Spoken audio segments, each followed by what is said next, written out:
बिस्मिल्लाहिर्रहमानिर्रहीम। अस्सलाम वालेकुम दोस्तों। इंग्लिश बोलचाल सबक नंबर 19।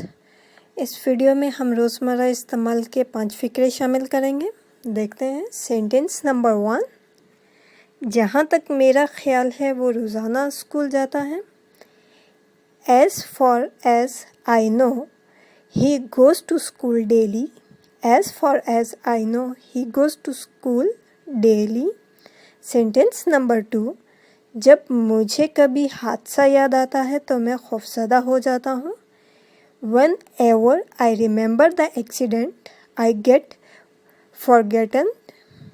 सेंटेंस नंबर 3, सफाई निस्फ ईमान है।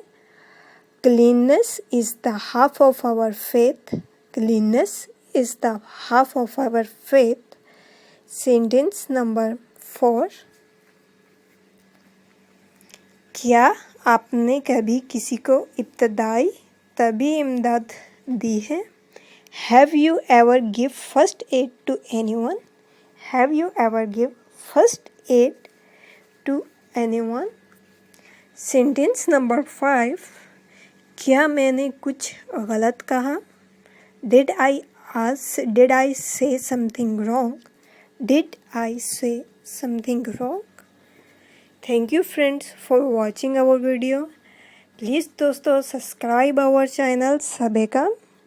Thank you. Take care. Allah Hafiz.